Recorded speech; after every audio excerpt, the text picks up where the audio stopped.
em alguma... Cada um de nós também está vivenciando esse momento, também está vivenciando essa transição, né, das qualidades energéticas e principalmente do fluxo energético do plexo para o cardíaco. E a gente vai ver como isso tem diversos impactos. Então, além de ser muito importante para a gente como grupo, que a gente também está fazendo esse movimento, é muito importante também individualmente que a gente perceba em que medida isso nos afeta e para que a gente consiga lidar melhor com isso.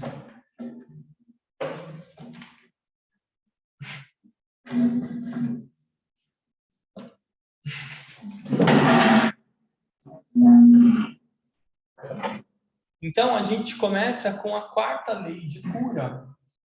Já é um pouquinho o que a gente vem falando em outras palavras, mas agora o mestre trouxe uma definição mais sintética do que essa lei diz.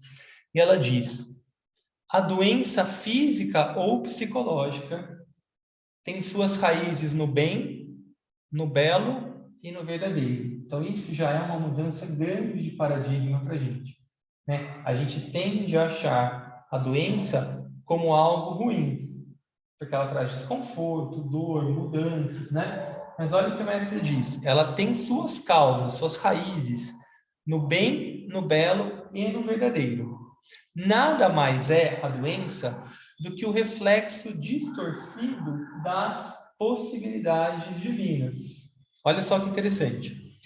A alma frustrada, procurando expressar plenamente alguma característica ou realidade interna espiritual, produz no interior da substância dos seus invólucros, aqui, né, um ponto de fricção, que é a doença. Né? O que é fricção? É algo que não está fluindo. Né? Sobre esse ponto, então, o que a gente faz? A gente coloca o nosso olhar, a personalidade coloca o seu olhar sobre essas dificuldades, esses pontos de fricção. E isso é o que leva à doença. Qual que é o objetivo do curador ou do grupo curador, no nosso caso? Aspirantes a curadores. É elevar o olhar à alma. Né? Então, é a gente tentar levar o olhar, se o problema for em nós, né? Elevar a nossa consciência para esse ponto superior, ou se não, através da nossa meditação, né? do que a gente faz no acolhimento, é trazer esse olhar que está preso na doença, naquele ponto de fricção, naquele ponto de tensão, para a alma, para um olhar mais abrangente, que é o verdadeiro curador, né? Os olhos que olhem para baixo. Então, o olho espiritual, o terceiro olho, é quem vai direcionar a força curadora. Então, a gente sabe que na meditação que a gente faz, a gente irradia pelo cardíaco, mas quem direciona é o ágina. Né? Então, o ágina tem essa capacidade de direcionar. Se a gente for fazer uma analogia com o próprio córtex pré-frontal, que é o que representa o ágina no corpo físico, é também o órgão de concentração, né? O órgão não, a parte do cérebro de concentração. Então, o que a gente pode entender com isso? Que sempre a causa é a alma, do que seja bom ou do que não seja momentaneamente bom. Em nós, no mundo, nas pessoas, nos outros reinos, sempre o agente causal é a alma.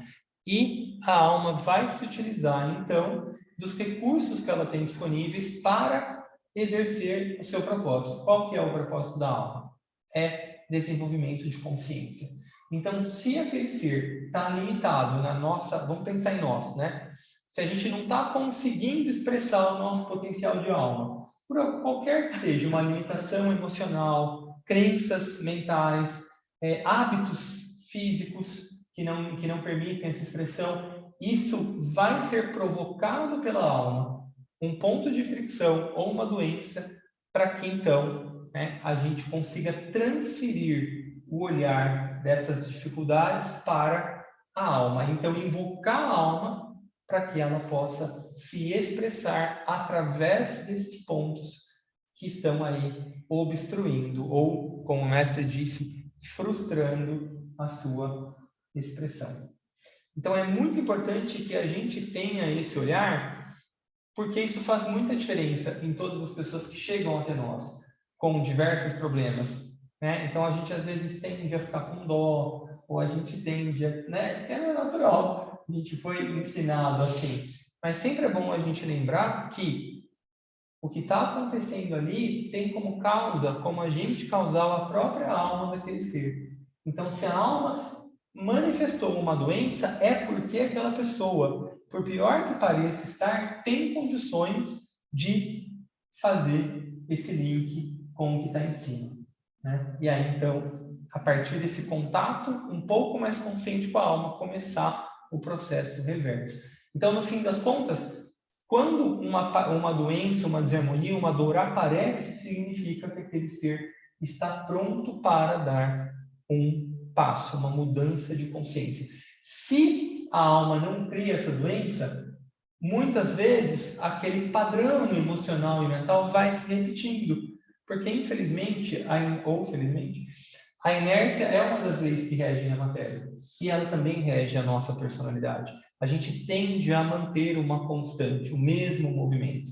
Então, a alma, quando ela cria um movimento que vai contra essa inércia, como no caso aqui que a gente está estudando a doença, significa que aquele ser está pronto para dar um próximo passo. Então, isso faz muita diferença quando a gente vai acolher as pessoas que chegam até nós.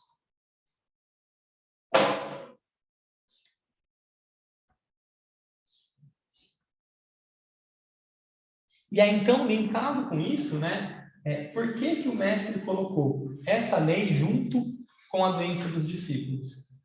Porque os discípulos estão buscando um contato mais consciente com a alma. Então, a gente vai ver aqui o que pode aparecer, né, de desconforto, de doença, nessa qualidade de seres que estão buscando e, em alguma medida, já tem alguma integração com a alma. Então, o mestre diz, é preciso lembrar aqui que todos os discípulos são suscetíveis às principais categorias de doenças.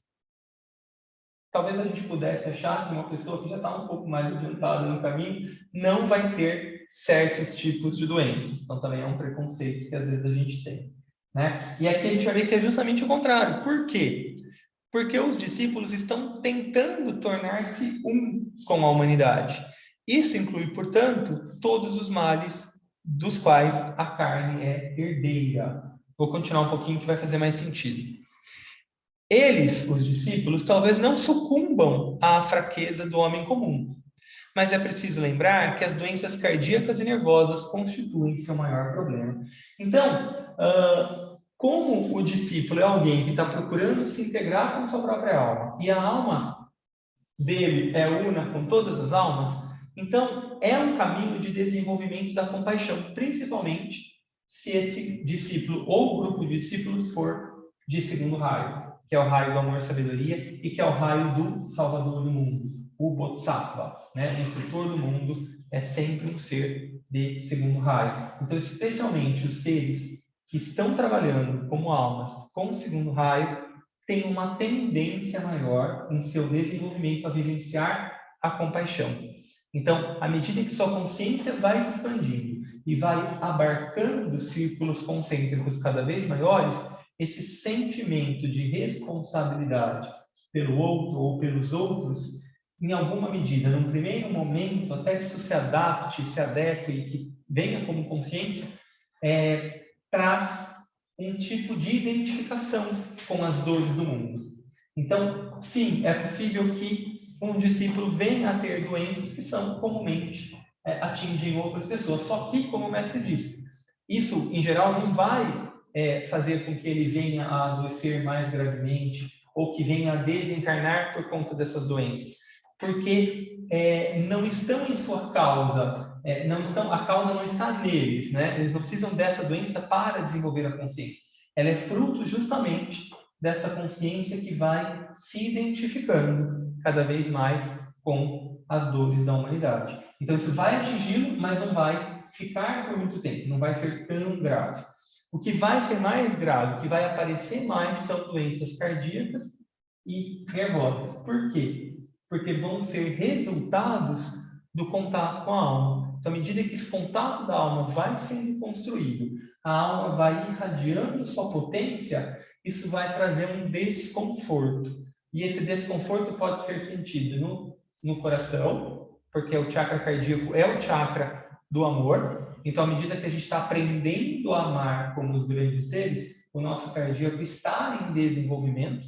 E aí, quando ele começa a girar, se a gente puder dizer assim, que eu não gosto muito desse termo, mas ele começa a se expressar, movimentar, se expressar, atuar, né? Isso vai trazer naturalmente um desconforto nesse chakra e um desconforto na glândula timo e também na área que abarca esse chakra, que é o coração.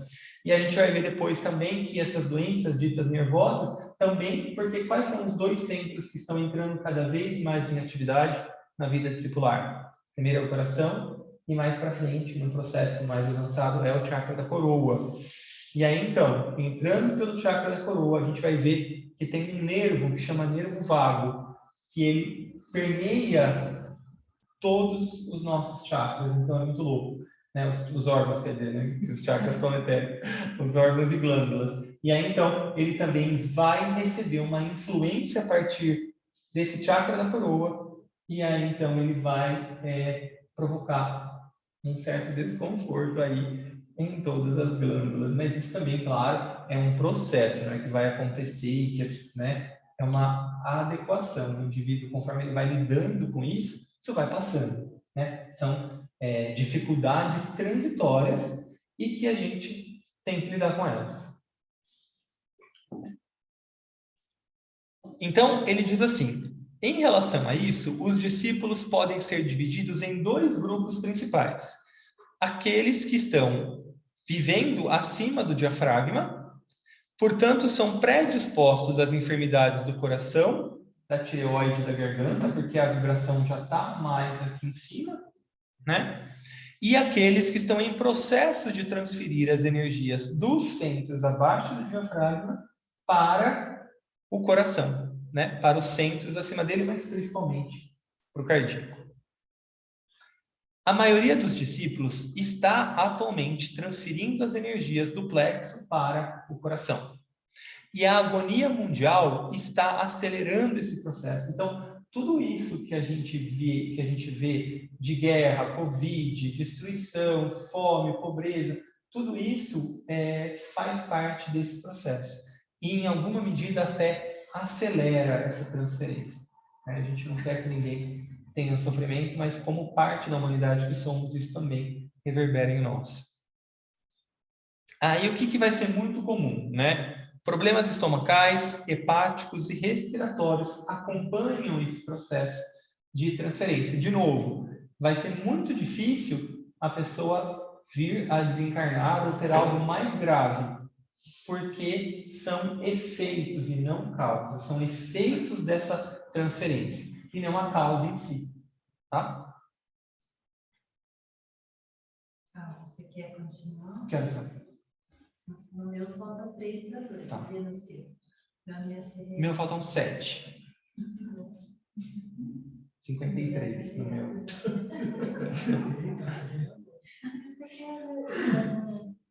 Aí, alguns problemas específicos dos discípulos. Esses problemas são, como sabemos, peculiares para as pessoas que levaram sua consciência da vida de personalidade para a vida de alma, ou que estão nesse processo. Estão relacionados principalmente com a energia, seu influxo, assimilação ou não, e seu emprego corretamente dirigido. Então, as doenças que acometem os discípulos são por essas causas, não por causas emocionais, como a gente viu, não por causas mentais, como a gente viu, mas sim pelo próprio manejo das energias. Então, isso que é o que diferencia. Os outros males, que são herança da carne, nesse período de evolução humana... Será que eu esqueci alguma coisa? Não, faz sentido. É isso mesmo? Nesse período de evolução humana, acometem também, né? Pois é preciso lembrar que as doenças variam de acordo com a evolução e aparecem ciclicamente, e aos quais os discípulos estão sujeitos a elas, né? Não serão discutidos aqui. Então, o que ele diz? Todos os outros males, todas as doenças que, pelo fato do discípulo estar, como eu dizia antes, se conectando, se identificando com a humanidade como um todo, tudo que está presente na humanidade pode também estar na vida do discípulo. Só que, como não são as causas das doenças que os acometem, a gente não vai falar delas agora. Direi apenas que as principais doenças da humanidade cobram seu tributo aos discípulos, particularmente para proporcionar à alma a liberação do seu veículo. Então, da mesma forma, né, quando um discípulo, mesmo que em um grau menor, ele lide com aquilo, o fato dele conseguir curar, dele conseguir transformar, ele está também contribuindo para a cura dessas doenças ou mazelas no corpo da humanidade. Então, também é um sacrifício. Né? Então, quando o discípulo tem algum tipo de doença que faz parte da vida da humanidade, do processo evolutivo da humanidade, o fato dele se curar disso é para o bem maior também. Então, ele também, além de aprimorar seu contato com a alma, a sua experiência contribui para a cura da humanidade. Aí ele diz, as doenças, né, contudo, embora não pareça, são controladas a partir dos níveis da alma. E a partida está planejada como decisão da alma e não como consequência da doença, ou seja, não vai ser disso que ele vai morrer. Tá? Como eu já dizia também anteriormente. A razão pela qual as doenças têm esse poder sobre os discípulos é que eles próprios são uma parte integrante da vida planetária, estão se reconhecendo como tal, porque todos somos, no fim das contas. Discípulos das grandes humanidades comuns, todo mundo é parte da vida planetária. O que diferencia é que o discípulo está conscientemente se reconhecendo como tal. E nas etapas iniciais do seu reconhecimento dessa unidade, eles são facilmente propensos a tornar-se presa. Esse é um fato pouco conhecido, mas que explica por que os discípulos e pessoas adiantadas são suscetíveis a essas doenças.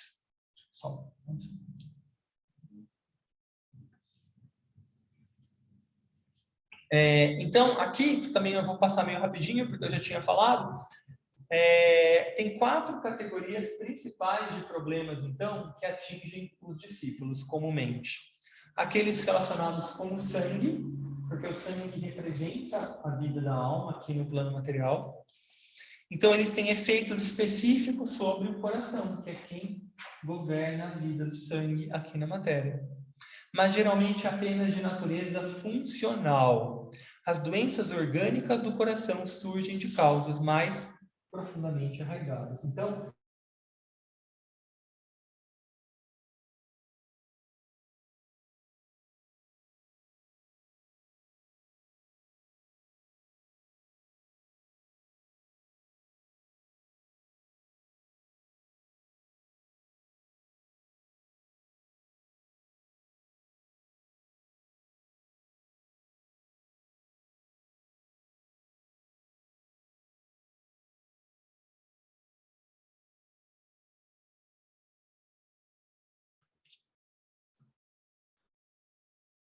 aqueles que são o efeito direto da energia, ou seja, do contato com a alma mesmo, atuando sobre o sistema nervoso e através dele pelo cérebro. Então, quando a atividade do coronário começa a aumentar, traz esse efeito.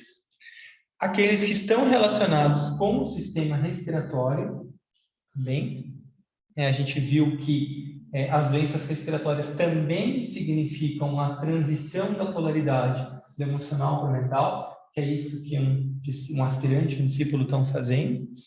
E o quarto, aqueles que são especificamente devidos à receptividade ou não receptividade, ao funcionamento ou não funcionamento e à influência dos centros.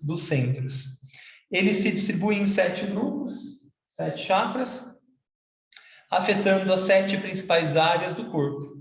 No caso do discípulo comum, antes que haja total controle da alma, o principal agente através do cérebro é o nervo vago, ao longo do qual as energias que penetram pelo centro da cabeça são distribuídas pelo corpo. Ou seja, então, o discípulo também é alguém que está organizando todos os seus centros. Então, quando começa uma abertura maior do coronário, isso vai naturalmente afetar todos os outros chakras, porque esse é o chakra dirigente, se a gente puder dizer assim. Então, como é que essa energia vai se expressar no corpo físico? Através do nervo vago. O nervo vago é quem vai ancorar essa energia que chega via coronário, e então ela vai poder, como ele permeia todos os outros chakras, né, todos os órgãos ligados a esses chakras e glândulas, ele tem um papel fundamental nesse processo de reorganização. Assim, o que acontece? Essa energia entrante, ela vai proporcionar desconforto em algum desses outros chakras que aquele ser tiver ainda não tão bem desenvolvido. E aí vai se relacionar com aquela glândula, com aquele órgão, com aquela víscera, ou o que estiver na área de abrangência daquele chakra. Mas é importante a gente lembrar que veio via contato com a alma, a partir do coronário, entrou no cérebro, aí a gente vai ver, no último slide aqui, que o nervo vago pega daqui e perpassa todos os órgãos e glândulas. Então, a partir desse fluxo que vem, que chega até ele, aí vai promover, né, algum tipo de desconforto de acordo com o nosso desenvolvimento. Esses um ou mais chakras. Então, só para a gente terminar, olha só que interessante, né? A medicina conhece bem pouco desse nervo vago, mas a gente sabe, olha só, que ele começa bem aqui na nossa cabeça, aqui na nossa nuca. E aí, olha como ele é grande. Ele passa os pulmões, o coração, aí ele passa o estômago, as suprarrenais, o fígado e passa os intestinos. Então, ele permeia mesmo todos os nossos órgãos e glândulas. Então, a energia chega via coronário, né, pelo cérebro, e aí atua nesse nervo vago. E aí, o que acontece? Esse fluxo mais potente vai vir até ele. Por quê? Porque conforme a gente for se desenvolvendo, é esse nervo vago que vai fazer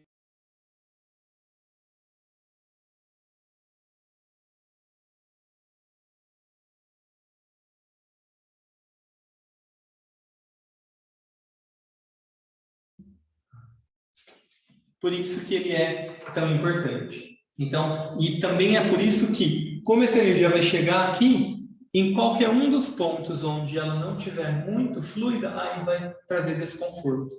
Então, aí não interessa muito se em termos, a gente possa pensar, fazer qualquer tipo de julgamento em termos evolutivos. Pode ser desde um problema intestinal a um problema no cérebro mesmo, ou na tireoide, ou qualquer outra glândula. Então, é um olhar bem interessante, menos para as pessoas que a gente vai atender, porque a tendência é que as pessoas que a gente atende estão ainda mais envolvidas com questões emocionais, mas também pode ser, né? Mas é principalmente para a gente se observar no nosso processo de desenvolvimento.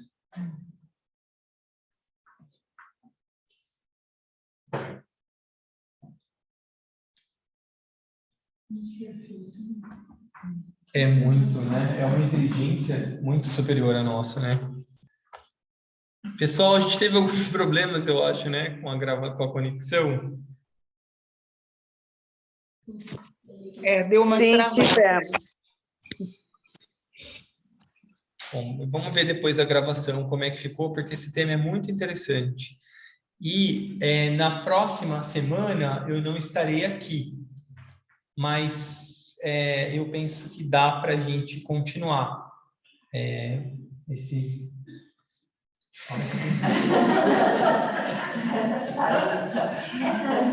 Se você estiver confortável. Mas aí a Thalita, se ela estiver confortável, ela dá continuidade, porque é muito interessante essa próxima parte.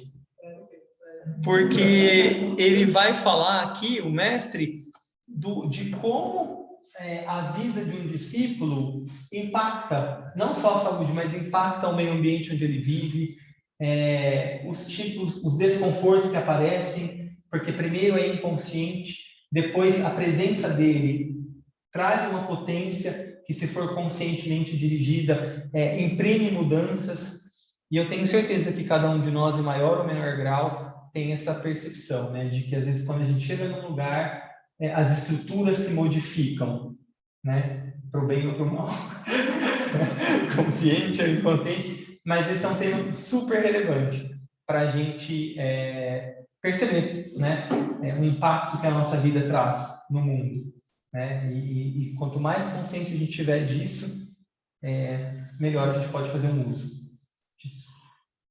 Tá bom? Então é muito interessante, não percam.